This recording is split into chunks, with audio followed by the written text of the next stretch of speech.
నమస్కారం. ప్రస్తుతం మనతో పాటు ప్రముఖ ఆధ్యాత్మికవేత్త, ప్రముఖ జ్యోతిష్య వాస్తు పండితులు ముల్లపూడి సత్యనారాయణ మూర్తి గారు ఉన్నారు. వారితో మాట్లాడిద్దాం. నమస్కారం గురుగారు. నమస్కారం సృజన. గురుగారు, మకర రాశి వారికి మరి మార్చి నెలలో ఎలా ఉండబోతుందో తెలియచేయండి. మార్చి నెల 2024 సంవత్సరంలో మకర రాశి వారికి బాగుంది, అంటే యావరేజ్గా ఉంది అని చెప్పాలి. ఏలినాటి శని ట్రయాడ్లో, ఏలినాటి శని త్రయం రాసుల్లో ఇది మొట్టమొదట అత్యధికంగా పీడింపబడుతున్నటువంటి రాశిగా మొన్నటి వరకు ఉంది. ఈ మార్చి నెల నుంచి పట్టు వదిలేసిందనమాట.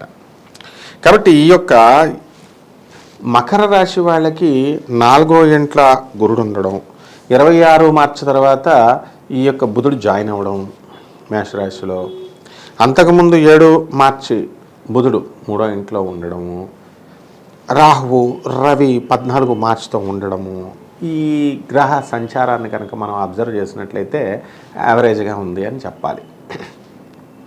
ప్రభుత్వపరమైనటువంటి పనుల్లో వీళ్ళకి పనులు ముందుకెళ్తాయి. అంటే సపోజ్ బిల్ కాంట్రాక్టర్స్ ఉన్నారు, మున్సిపల్ కాంట్రాక్టర్స్, R&B, ఇరిగేషన్, వీళ్ళు గవర్నమెంట్ కాంట్రాక్టర్స్, ఇటువంటి వాళ్ళ బిల్స్ ఇంతకాలం పెండింగ్లో ఉన్నాయి. అటువంటి పెండింగ్లో ఉన్నటువంటి బిల్స్ అన్నీ కూడా క్లియర్ అవ్వడానికి అవకాశాలు ఉన్నాయి. ఒకటి. రెండవది, ఈ ప్రభుత్వ సంబంధమైన వ్యవహారాలు ఏముంటాయి, కోర్టు లావాదేవీలు ఇలాంటివి అనుకుందాం. అలాంటివన్నీ కూడా వీళ్ళకి విడుదల అవ్వడానికి అవకాశాలు ఉన్నాయి. తర్వాత కోర్టు వ్యవహారాల తర్వాత డీప్గా వెళ్తాం. జనరల్గా గవర్నమెంట్ పనులన్నీ ముందుకెళ్తాయి. స్టూడెంట్స్ ఉంటారు, గవర్నమెంట్ టెస్టులు రాసినటువంటి వాళ్ళు, వాళ్ళకి గవర్నమెంట్లో సెలెక్ట్ అవ్వడానికి అవకాశాలు ఉన్నాయి. అదేవిధంగా వృత్తి వ్యాపార ఉద్యోగ విషయాలకు వచ్చేసరికి ఎకనామిక్ ఫ్రంట్లో వీళ్ళకి ప్రమోషన్స్ రావు, ఆర్థిక ఇబ్బందులు లైట్గా ఉంటాయి. అంటే డబ్బు ఉంటుంది, ఆ డబ్బు పెట్టేసి ఇల్లు కొనేసారు వీళ్ళు, దానికి మరి ఇన్స్టాల్మెంట్స్ కట్టాలి కదా, ఒక్కొక్కడు 50,000 ఇన్స్టాల్మెంట్లు కడుతున్నారనమాట. ఆ విధంగా ఇబ్బంది అనేది అనిపిస్తుంది కదా. కాబట్టి ఈ టీఏలు, డిఏలు, అరియర్స్లు అన్నీ కూడా క్లియర్ అయిపోతాయి. ఏ విధమైన బకాయిలు ఉండవు. ఓల్డ్ పెన్షనర్స్కి బకాయిలు అన్నీ కూడా క్లియర్ అయిపోతాయి. కాబట్టి ఏ విధంగా చూసినా ఈ మకర రాశి వాళ్ళకి పట్టు వదిలేస్తుంది. మధ్యలో కుంభరాశి వాళ్ళని పట్టు బిగుస్తుంది ఏలినాటి శని. అండ్ మీనరాశి వాళ్ళకి ఇంకా అంత గట్టిగా పట్టుకోలేదు. కాబట్టి ఒక సంవత్సరంన్నర పాటు జరిగేటటువంటి ఈ యొక్క పోరాటంలో మన మకర రాశి వాళ్ళు భయపడాల్సినటువంటి అవసరం లేదు. వెళ్ళిపోతుంది, బాయ్ బాయ్ చెప్తుంది అన్నమాట. మరి వ్యాపారస్తులకు చూసుకున్నట్టయితే కనుక ఎలాంటి వ్యాపారాలు ప్రారంభించవచ్చు అంటారు, అలాగే ఎలాంటివి ప్రారంభించకూడదు అనేసి అంటారు? అన్ని రకాల వ్యాపారాల మీద ఈ ప్రభావం పడుతుంది. బుధుడి పరిస్థితి బాగుండలేదన్నమాట. అలాగే చిట్ ఫండ్స్, ఈ షేర్స్, ఈ వ్యాపారాలు అస్సలు బాగుండవు.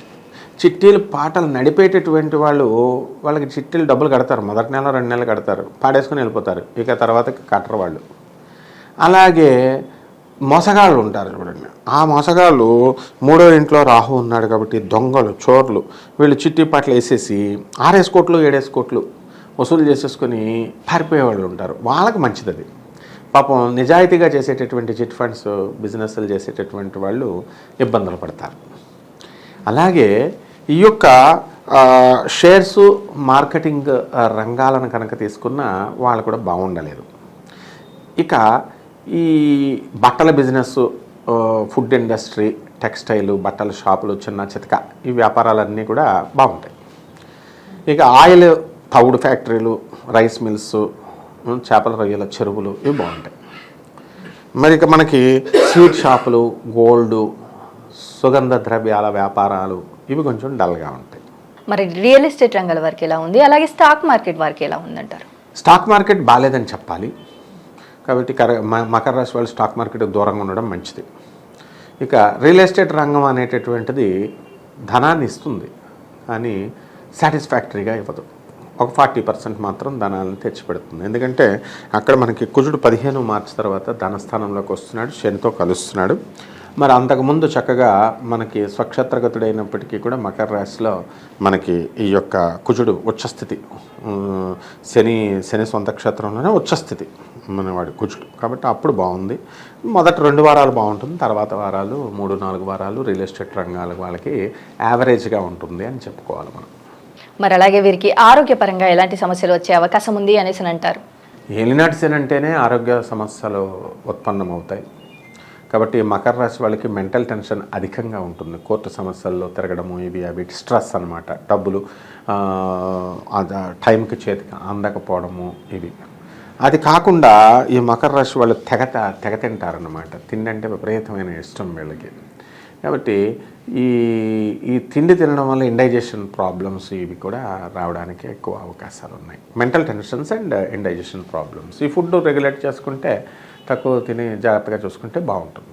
మరి కుటుంబ పరంగా వీరికి ఎలాంటి సపోర్ట్ లభించే అవకాశం ఉంది అంటారు? కుటుంబ పరంగా కొంచెం చికాకులే. ఇంట్లో వాళ్ళు వీళ్ళకి ఫోర్స్ఫుల్గా వీళ్ళని ఏదైనా పనికి ఒప్పుకుంటారు తప్ప హార్ట్ఫుల్గా ఒప్పుకోరు అనమాట. కాబట్టి భర్తలు అర్థం చేసుకోరు, అత్తగారులు అర్థం చేసుకోరు, అత్తగారు అర్థం చేసుకుంటే భర్త అర్థం చేసుకోరు, ఆడపడుచులు అర్థం చేసుకోరు. ఇలాంటి చికాకులు. ఆ తర్వాత ఆఫీస్లోకి వెళితేనేమో కొలీగ్స్ అర్థం చేసుకోరు, బాసు హెరాస్మెంటు ఇలాగా జరుగుతూ ఉంటాయి. మరి అలాగే వీరికి కోర్టు సమస్యల నుంచి బయటపడే అవకాశం ఉంది అంటారా? కోర్టు సమస్యల నుంచి ఒక వంతు బయటపడినట్లే చెప్పుకోవాలి మకర రాశి వాళ్ళు. అంటే టోటల్గా అన్ని కోర్టు సమస్యలు అన్నీ తీరిపోవు. మకర రాశి వాళ్ళకి ఒక కేసు కాదు, ఎలినట్ సీన్లో జరుగుతున్న వాళ్ళ మీద 2-3 కేసులు వచ్చేస్తాయి. ఈ కుంభరాశిలో ఇప్పుడు ఒక భార్య కేసు పెట్టిందనుకో, 498A కేసు, డొమెస్టిక్ వైలెన్స్, ఇలాంటి 2 కేసులు అయిపోయినాయి అనుకుందాం. అప్పుడు నా 2 ఒక సెక్షన్ పెట్టిన, మెయింటెనెన్స్ కేసు ఒకటి, డైవర్స్ కేసు ఒకటి, ఇలా రకరకాల కేసులు అనేటటువంటి అందులో ఒక భాగం ముగింపుకు వస్తుందన్నమాట. మిగతా భాగాలు కంటిన్యూ అవుతాయి. పూర్తిగా వదిలే సమస్య లేదు. మకర కుంభమీన రాశులకు కోర్టు సమస్యలు పోవడానికి అప్పుడే అవకాశం లేదనమాట. విద్యార్థులకి మరి విదేశాలకు వెళ్ళాలి అనుకునే వారికి ఎలా ఉండబోతుందంట? విద్యార్థులు అటర్ ఫ్లాప్, చాలా ఎక్కువ చదవాలి, డిస్ట్రాక్షన్స్కి లోనైపోతారు. ఇప్పుడు కొత్త ట్రెండ్ నడుస్తుంది. ఇప్పుడు ఏంటంటే విద్యార్థులు చదువుకునేవారు, లేకపోతే సినిమాలకి, లేకపోతే గర్ల్ ఫ్రెండ్స్, ఏదో సరదాగా గింజాయి తాగుడు గీకుడు ఇవి నడిచేవి. ఇప్పుడు ట్రెండ్ మాడిపోయిందనమాట. ఆ మధ్యకాలంలో భక్తి స్టూడెంట్స్ గుళ్ళ చుట్టూ తిరగడం మొదలెట్టారు. మన చిలుకూరు బాలాజీ గుడి చుట్టూ తిరిగితే వేసా వస్తుందని అలా ఈ యూట్యూబ్లో ఉన్నటువంటి వీడియోస్ ఇలాగా ఆ మాట ఈ మాట ప్రకారం అలా కొన్ని టెంపుల్స్ ఉన్నాయన్నమాట. వాళ్ళు ప్రచారాలు చేసేసుకుంటారు. అలా అది ఒక వర్గం అయితే, రెండో వర్గము ఇప్పుడు నకిలీ మాతాజీలు, నకిలీ బాబాలు, స్వామీజీలు అండ్ సోకాల్డ్ పెద్ద పెద్ద ట్రస్ట్లు కూడా యువతని పట్టుకొని పీడిస్తున్నాయి. అన్నదానాలు చేస్తున్నాము, లేకపోతే ఈ భక్తి మాకు స్టూడెంట్స్ కావాలా, యూత్ కావాలా అని చెప్పి వాళ్ళు తిరుగుతూ ఉంటారు. అంటే వాళ్ళు how dare they are spiritual organisation స్టూడెంట్ని ఎలాగా మీరు ఇంతకుముందు పొలిటికల్ పార్టీస్ తిప్పుకునేవారు యూనియన్ ఎలక్షన్లోను వీటిల్లోనూ. ఇప్పుడు స్పిరిచువల్ రెవల్యూషన్ వచ్చింది. పోనీ కొన్ని సంస్థలు ఉన్నాయి అన్నదానాలు చేస్తున్నామని, తర్వాత వాళ్ళు ఆకర్షణంగా భజన చేసిన తర్వాత భోజనాలు పెడతామంటారు వీళ్ళు, ప్రసాదం ఉంటుంది అని.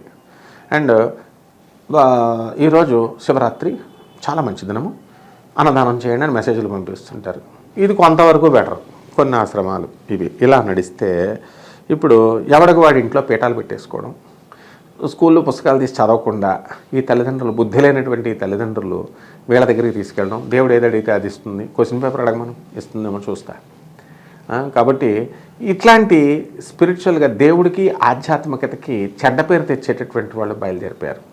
ఈ స్టూడెంట్స్ వాళ్ళ ట్రాప్లలో పడకూడదు అనమాట. స్టూడెంట్ ఇట్లాంటి డిస్ట్రాక్షన్స్ రావడానికి అవకాశం ఉందన్నమాట.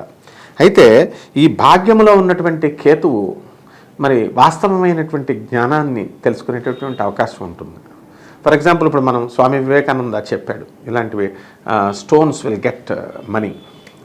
ఇండియాలో రాళ్ళు మీద వేసేయమంటే డబ్బులు వేసేస్తారు, ఒక గుడి ఒక శిల్పం పెట్టేస్తే. అదే ఒక గురుజీ యొక్క ఆశ్రమం ఆయన చక్కగా వివరిస్తున్నారు. ఇప్పుడు స్వామి వివేకానంద రామకృష్ణ పరమహంస ఉన్నాడు and he use to preach. ఇప్పుడంటే ఆయన మిషన్స్ కింద మారినాయి, ఇస్కాన్ అని ఇలాగా అలాగా. ఆ కాలంలో నిజంగా రామకృష్ణ పరమహంసల వారు ఉన్నప్పుడు, ఆయన జ్ఞానబోధ చేసినప్పుడు రమణ మహర్షుల వారు, ఇలా ప్రభాత్ రంజన్ సర్కార్, ఆనంద్ మార్గ్ ఆశ్రమాలు, వీళ్ళు జ్ఞానబోధ చేసినప్పుడు ఒక్కళ్ళు ఇది డబ్బులు వేసేవారు కాదు. అండ్ వాళ్ళంతా సూపర్ మాస్టర్స్, వాళ్ళు స్పిరిచువల్ హైలైటెడ్ ఎన్లైటెడ్ సోల్స్, పరమ పురుషులు వారు. వాళ్ళు దే ఆర్ సాక్షాత్తు భగవద్ అవతారాలు. కాబట్టి వాళ్ళకి అవసరం లేదు డబ్బుతో. అందువలన ఈ విద్యార్థులు ఎప్పుడూ కూడా ఈ అట్లాంటి వాళ్ళ జ్ఞానబోధలు పుస్తకాల ద్వారా చదువుకొని వీళ్ళు ఎన్లైటన్ అవ్వాలి. ఎప్పుడైతే ఈ నకిలీ బాబాలు, నకిలీ మాతాజీల అమ్మట వెళ్తారో వీళ్ళు స్టూడెంట్స్ సర్వనాశనం అయిపోవడానికి అవకాశాలు ఉన్నాయి. ఇప్పుడు అదే 4వ ఇంట్లో ఉన్నటువంటి గురుబుధుల యొక్క కలయిక ప్రభావం. మరి రాజకీయ నాయకులపై ఎలా ఉండబోతుంది అంటే? రాజకీయ నాయకుల పరిస్థితి బాగుంది కాబట్టి వీళ్ళు మకర రాశి వాళ్ళు కొంచెం గెలవడానికి అవకాశాలు ఉన్నాయి. వీళ్ళని తిట్టుకుంటూనే వీళ్ళకి ఓట్లు వేయనంటూనే ఓట్లు వేస్తారు. మరి అలాగే కొంతమంది వివాహం కాని వారు వివాహ ప్రయత్నాలు చేసేవారు కావచ్చు, లేదంటే సంతానం కోసం చూసేవారు కావచ్చు, ఎలా ఉండబోతుంది అంటే? వివాహ ప్రయత్నాలు చేసేటటువంటి వాళ్ళకి వివాహాలు అయిపోతాయి, ఏలినట్సిన సమయం కదా. సంతానం కోసం ప్రయత్నాలు చేసేటటువంటి వాళ్ళకి ఏం సంతానం పుట్టరు. ఇట్స్ బియాండ్ హ్యూమన్ ఎఫర్ట్ అనేటటువంటి నగ్న సత్యాన్ని వీళ్ళు తెలుసుకోగలుగుతారు. దేవుడు కడుపులో వేస్తే వస్తాడు, అంతేగాని వాళ్ళంతకు వాళ్ళు వచ్చేసేసి ఇవి ఏమి జరగవు మానవుడు ఎన్ని ప్రయత్నాలు చేసినా. కాబట్టి ఈ ఆ క్షేత్రంకి వెళ్ళండి, కామాఖ్యకి వెళ్ళండి, కామాఖ్యలో సెక్స్ చేసుకోండి అనే పిచ్చి ప్రలాపన చాలామంది చెప్పినటువంటి వాళ్ళు ఉన్నారు. ఏమి చేసినా ఏమి రావన్నమాట. ఎందుకంటే అలాగే రాజశ్యామల హోమం 2 సార్లు చేస్తే గెలిచిపోయారు కేసీఆర్ గారు, 3వసారి చేశారు, మరి ఎందుకు గెలవలేదు? సో ఇవన్నీ లెసన్స్ అనమాట, మనం నేర్చుకోవాల్సిన లెసన్స్. ఆధ్యాత్మికత అనేటటువంటిది డిగ్రేడ్ అవ్వకుండా కాపాడాల్సిన ప్రతి బాధ్యత ప్రతి యువత మీద ఉంది. గృహయోగం కానీ వాహన యోగం కానీ ఉందంట? గృహయోగాలు లేవు, వాహన యోగాలు ఉన్నాయి. కానీ వాహన యోగాలు చాలా జాగ్రత్తగా తీసుకోవాలి, ఎందుకంటే ఆల్రెడీ గృహయోగాలు వచ్చేసినాయి వీళ్ళకి. అండ్ తర్వాత ఫ్యూచర్లో మళ్ళీ వస్తాయి సెకండ్ బ్యాచ్కి, సెకండ్ కౌన్సిలింగ్ వాళ్ళకి. మరి అలాగే వీరికి అమావాస్య తర్వాత ఎలా ఉండబోతుంది అంటారు మకర రాశి వారికి? మకర రాశి వారికి అమావాస్య తర్వాత యావరేజ్గానే ఉంటుంది, సేమ్ యాజ్ ఇట్ ఈస్ ఇప్పుడు ఎలా జరుగుతుందో అలాగా వెళ్తుంది. మనశ్శాంతి అనేటటువంటిది క్రమేపీ ఈ యొక్క గురుడు ట్రాన్సిషన్ అనేటటువంటి దగ్గర పడుతుంది, మారడానికి దగ్గరగా రోజులు వస్తున్నాయి కాబట్టి కొంచెం పట్టు వదులుతూ ఉంటాడనమాట గురుడు. మరి అలాగే ఈ రాశి వారు చేసుకోవాల్సిన పరిహారాలు ఏంటంటారు? పరిహారాలు కంపల్సరీ గురు జపం చేసుకోవాలా, గురు స్తోత్రాలు చదువుకోవాలా, గురువుకు కిలోంపావు శనగల్ని, ఈ యొక్క పసుపు రంగు వస్త్రాలని లేదా లైట్ వస్త్రాలని, లైట్ కలర్ వస్త్రాలని పేద బ్రాహ్మణులకి గురువారం నాడు ఉదయం 9 గంటలకి మీరు దానం చేసుకున్నట్లయితే మీకు బ్రహ్మాండంగా ఉంటుంది. అలాగే ఈ యొక్క దేవతల గురువు అయినటువంటి బృహస్పతి, రాక్షసుల గురువు అయినటువంటి శుక్రాచార్యుల వారిని ఇద్దరిని కూడా పూజ చేసుకోవాలి. ఈ విధంగా చేసుకున్నట్లయితే, అలాగే గాణగాపురం వెళ్ళి బ్రహ్మ విష్ణు మహేశ్వర స్వరూపమైనటువంటి దత్తాత్రేయుల వారిని ఖచ్చితంగా దర్శనం చేసుకోవాలి. అక్కడ నిర్గుణ పాదుకల దర్శనం ప్రభావం వలన వీళ్ళు బ్రహ్మజ్ఞానం అనేటటువంటిది వస్తుంది. దీని ద్వారా మాయా నుంచి బయటపడి మొత్తం ఈ వారం ఈ నెలంతా కూడా స్టూడెంట్స్ బాగా చదవడము, ఉద్యోగాల్లో భ్రమల్లో ఇరుక్కుపోయినటువంటి వాళ్ళంతా కూడా భ్రమలు పోవడము ఇవన్నీ జరుగుతాయి. ఓవరాల్గా రాహు 3వ ఇంట్లో ఉన్నాడు కాబట్టి అద్భుతమైనటువంటి లాభాలు వీళ్ళు పొందుతారు. వీళ్ళు ఏలినట్సిన దోషంలో ఉన్నప్పటికీ కూడా ఈ రెమెడీస్ చేసుకుంటే. అలాగే గురుగారు, మకర రాశి వారికి మార్చి నెలలో ఎలా ఉండబోతుంది, అలాగే వీరు చేసుకోవాల్సిన పరిహారాలు ఏంటి అనేసి చాలా చక్కగా వివరించారు. ధన్యవాదాలు. ధన్యవాదాలమ్మా.